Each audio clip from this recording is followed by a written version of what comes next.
बांग्लादेश की धरती पर भारतीय महिलाओं ने गेंद और बल्ले से पराक्रम दिखाते हुए वापसी का ऐसा शंखनाद किया जिसके आगे बांग्लादेश की टीम तो बड़ी ही आसानी से घुटने टेकने पर मजबूर हो गई। तो आखिर कैसे जेमिमा रोड्रिग्स और कप्तान हरमनप्रीत कौर के बाद अपनी घातक गेंदबाजी से भारतीय गेंदबाजों ने लिखा नया इतिहास। रोंगटे खड़े कर देने वाले इस महामुकाबले में ऐसा क्या हुआ जिसमें अंतिम गेंद तक कह पाना नामुमकिन था कि कौन मारेगा बाजी। उसकी रोमांचक हाईलाइट का पूरा वीडियो हम आपको दिखाएंगे।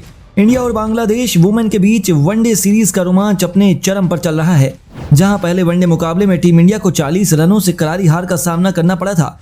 हालांकि उसके पीछे भारत के लिए बारिश विलन बनी थी, जिस कारण टीम इंडिया को मुकाबला करने का मौका ही नहीं मिला। लेकिन दूसरे मैच में जब भारतीय टीम को बराबरी का चांस दिया गया तब भारत की बेटियों ने एक बार फिर यह साबित कर दिया कि वह किसी से कम नहीं है। बांग्लादेश की धरती पर उन्होंने बड़ी ही शान से भारत का परचम लहरा दिया।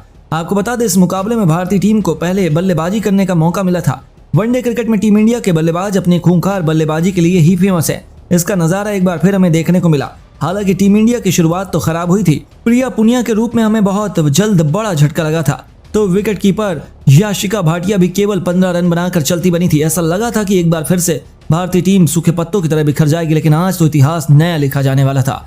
स्मृति मंधाना के साथ कप्तान हरमनप्रीत कौर ने मोर्चा संभाला और फिर शुरू हुई विध्वंसक बल्लेबाजी। इन दोनों खिलाड़ियों ने गेंदबाजों की नाक में दम करना शुरू कर दिया। देखते ही देखते इन दोनों के बीच बेहतरीन पार्टनरशिप हो चुकी थी। स्मृति मंधाना टॉप गियर में चल रही थी। हालांकि उनकी बल्लेबाजी ज्यादा लंबी नहीं चल पाई। वो 4 चौकों की बदौलत 36 रन बनाकर चलती बनी, लेकिन हरमनप्रीत का हौसला बुलंद था। वह हार मानने के लिए तैयार ही नहीं थी। उन्हें साथ मिला जेमिमा रोड्रिग्स और हरलीन देवल का, और फिर इन दोनों बल्लेबाजों के बीच एक ऐसी मैच विनिंग पार्टनरशिप हुई जिसने इतिहास के पन्नों को पलट कर रख दिया।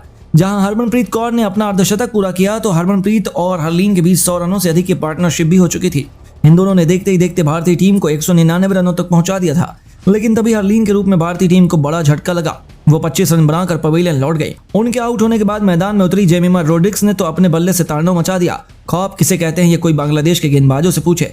जब जेमिमा बल्लेबाजी करने आई तब हम केवल चौकों की गूंज सुन रहे थे, जिसके आगे बांग्लादेश तो थर थर कांप उठ चुकी। जी हाँ, एक तरफ हरमनप्रीत कौर मोर्चा संभाले हुई थी तो उनसे भी आगे निकलते हुए जेमिमा ने न सिर्फ अपना अर्धशतक पूरा किया बल्कि केवल 78 गेंदों पर 110 के भी अधिक के स्ट्राइक रेट से 86 रनों की ताबड़तोड़ पारी खेल डाली, जिसे उन्होंने 9 खतरनाक चौकों से सजाया था। इसके दम पर ही टीम इंडिया 50 ओवरों में 228 रन बनाने में कामयाब हो पाई। दूसरी ओर से कप्तान हरमनप्रीत कौर ने 52 रनों की यादगार पारी खेली। इन दोनों ने अभी से इस मुकाबले में टीम इंडिया को बांग्लादेश से कोसों आगे लाकर खड़ा कर दिया था। बस फिर क्या था, अब बारी थी हमारे गेंदबाजों की, जो वैसे भी बल्लेबाजों के लिए हमेशा ही काल का दूसरा नाम साबित होते हैं। इस बार भी भारतीय गेंदबाजों ने उसमें कोई कसर नहीं छोड़ी। बांग्लादेश के बल्लेबाजों को उनके अपनी उंगलियों पर नचाते हुए उनकी शुरुआत से ही कमर तोड़कर रख दी थी। बांग्लादेश की लड़कियों के भी हौसले बुलंद थे। उन्हें लगा था कि वह टीम इंडिया को हरा सकते हैं, लेकिन उनके इन इरादों पर टीम इंडिया ने पानी फेर दिया। जहां 14 रनों के स्कोर पर ही उनके दोनों ओपनर्स को पवेलियन की राह दिखाई गई, तो फिर केवल 38 रनों के स्कोर पर भारतीय टीम ने तीसरे बल्लेबाज को भी अपने सामने घुटनों पर ला दिया। जी हाँ, अब इसे टीम इंडिया की जीत की कहानी लिखी जा चुकी थी।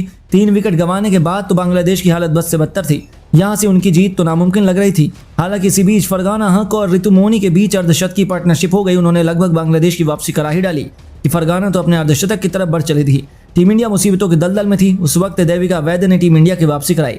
उन्होंने फरगाना को 47 के निजी स्कोर पर पवेलियन की राह दिखाकर वापस भारत की वापसी का शंखनाद किया। बस फिर क्या था, यहां से तबाही का ऐसा मंजर आया जिसमें बांग्लादेश की चुटकियों में हालत बद से बदतर कर दी। उनके पीछे पीछे ऋतु मोनी को भी जेमिमा ने अपनी गेंद का जादू दिखाते हुए पवेलियन की राह दिखा दी। 106 रनों पर बांग्लादेश की आधी पारी पवेलियन में थी। हालांकि अभी भी भारत की जीत सुनिश्चित नहीं हुई थी, लेकिन अगले 2 ओवरों में यह भी सुनिश्चित कर दिया गया। यहां एक के बाद भारतीय गेंदबाजों ने बांग्लादेश के 8 बल्लेबाजों को केवल 115 रनों पर समेटकर भारतीय टीम की जीत की इबादत लिख दी थी। जहां 34 ओवरों में बांग्लादेश ने केवल 115 रन बनाए थे। उन्हें जीत के लिए 114 रनों की दरकार थी, जिसका पीछा कर पाना भारतीय गेंदबाजों ने उनके लिए नामुमकिन बना दिया और बहुत जल्द बांग्लादेश को समेटकर उन्होंने सीरीज को 1-1 से बराबरी पर ला खड़ा किया। जेमिमा रोड्रिग्स को उनके शानदार प्रदर्शन के लिए मैन ऑफ द मैच दिया गया। तो दोस्तों, अब आपको क्या लगता है, भारतीय टीम बांग्लादेश को 2-1 से वनडे सीरीज में हरा पाएगी या नहीं? अपनी राय में नीचे कमेंट करके जरूर बताएं और ऐसी शानदार खबरों के लिए हमारे चैनल को सब्सक्राइब करना ना भूलें। धन्यवाद।